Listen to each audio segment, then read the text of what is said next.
12 clients. $280,000 in annual contracts. Gone. The forensic accountant had been working for 11 days. When she handed Jordan the report, she didn't say anything. She set it on the desk and let her read. Every client on that list had been quietly moved to a new company. A company registered 8 months ago, in the state of Delaware, under the name of the man Jordan had spent 6 years building her business with. And 3 weeks before that report landed on her desk, he had looked her in the eye and told her he had no idea why revenue was dropping. What she did next, she had been quietly preparing for 4 years, and Derek never knew it existed. Jordan had started the agency in her living room. A folding table. A laptop. One client who paid her $1,500 a month to redesign their email newsletter. She was good immediately. Her design work had a quality that clients couldn't name but knew how to recognize: clarity, intention, something that felt earned. Within 18 months, she had more work than she could handle. That's when she brought in Derek. They'd known each other for years. He was organized, sharp, and, critically, he liked the parts of running a business that Jordan didn't: contracts, billing, client calls, hiring. She built things. He ran things. On paper, it was a clean arrangement. Over 6 years, they grew the agency to $400,000 in annual revenue. 12 anchor clients who had been with them for years, renewed automatically, referred colleagues. Jordan handled creative. Derek managed relationships. She trusted him with the client side entirely. That was the deal. She stayed in her lane, he stayed in his. The business worked because each of them held up their end. She thought she knew what his end looked like. There was one thing she had never told Derek. And she was glad she hadn't. The first sign came 14 months before everything came apart. One of their longest-running clients, a regional healthcare company that had been with them for 4 years, quietly switched their point of contact from Jordan's email to an address she didn't recognize. When she asked Derek, he said they changed their internal setup. Just administrative. Nothing to worry about. She told herself it meant nothing. 8 months later, a referral came in, but not through the agency. It came to Jordan's personal email, forwarded by a contact who said they'd heard great things about her work through someone named Marcus. Not Derek. Marcus, Derek's middle name. The one his college friends used. Jordan mentioned it to Derek in passing. He laughed it off. Said the contact must have gotten confused. She told herself it meant nothing. 4 months before the forensic accountant, quarterly revenue dropped 22%. Derek had an explanation ready. 2 clients were in budget review cycles, one was pausing until Q2. It happened, he said. Seasonal variance. She had never seen 22% drop in a single quarter. But Derek had the numbers in front of him, and she trusted that. And then, 6 weeks before the folder, she sat across from him in their conference room and asked him directly what was happening with the anchor clients. He looked at her. He said, "I genuinely don't know. I'm looking into it." She watched his face. Something in it didn't move the way it should have.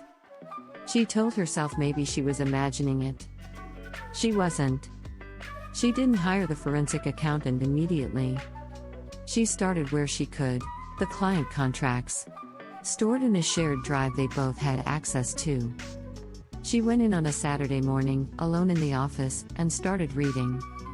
3 of the 12 anchor contracts had been quietly revised. The revision dates were recent. The listed service provider was no longer the agency name. It was a company she had never heard of. She typed the name into the Delaware Secretary of State Business Registry. It came up in 4 seconds. Registered 8 months ago. Single member LLC. The registered agent was Derek. She sat with that for a moment. 8 months ago. She pulled up her calendar on her phone and counted back. 8 months ago was the week of their 6th agency anniversary, the dinner she had planned, the restaurant she had booked, the toast she had made to the next 6 years. That week. He had registered the LLC that week. While she was planning a celebration for what they had built together, he had already filed the paperwork to take it from her. She closed the laptop, sat in that conference room for a long time. The office was quiet. Outside, the city was going about its Saturday. She could hear traffic. She thought about the last 6 years. The folding table. The $1,500 client. The 12 companies that had trusted them, renewed with them, referred their colleagues. She thought about the conference room conversation. His face. The way it hadn't moved when he told her he didn't know. And then she thought about the one thing she had never told him. 4 years ago, she had filed a trademark for every logo, every design system, every brand asset the agency had ever produced. The attorney had told her to file it under the creator's name. She had filed it under hers. She had never mentioned it. There had never been a reason to. She picked up her phone. She called an attorney. And she told him something that changed the entire case. She did not confront Derek on Monday. She went into the office, said good morning, asked about his weekend. She listened while he talked about a movie he'd watched. She had 6 weeks of work to do before she was ready. The forensic accountant took 11 days.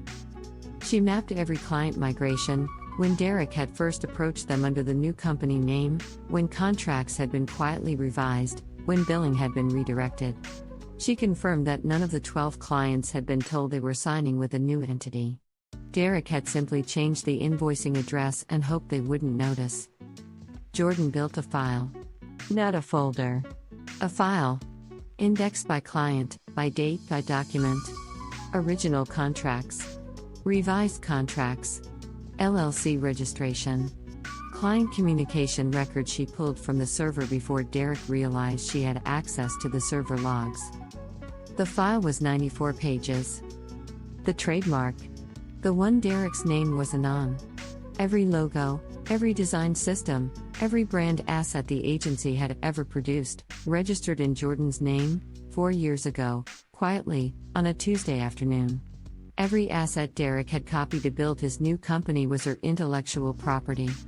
He hadn't built a competitor. He had built a company out of her work. When she walked into the attorney's office, he read through the file without speaking. Then he set it down. He said, "He used your trademarks to launch. His entire company runs on your IP. That's not just breach of partnership. That's infringement." Jordan said she knew. She said she'd like to file everything at once. The court issued a temporary injunction 72 hours after the filing. Derek's new LLC, 8 months of quiet, careful, systematic construction, was frozen. He could not operate. He could not invoice. He could not onboard new clients. All 12 clients received letters from Jordan's attorney. 11 of the 12 came back. The case settled before trial. $420,000, the value of the diverted contracts, plus legal fees, plus damages for trademark infringement. Derek signed over his ownership stake in the original agency as part of the agreement. The new LLC he had spent 8 months building? Dissolved by court order. Jordan relaunched the agency under her own name. No co-founder. No shared drive. No one else's name on the door. The company Derek had assembled using her clients, her brand, and her design work, she now owned that too. He had spent 8 months building something with her work. She spent 6 weeks taking it back. Some people watch what you build and decide they want it. They don't ask. They study how it works, and they wait, and they take it, because they assume the person who built it won't know how to fight for it. Jordan knew.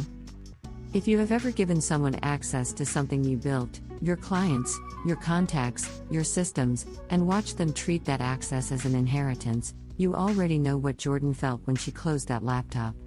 The weight of it. The stillness before you decide what you're going to do about it. If her story hit home, subscribe. We share stories like this every week. And if you've ever built something with someone you trusted, and had that trust used against you, tell us in the comments. You are not alone.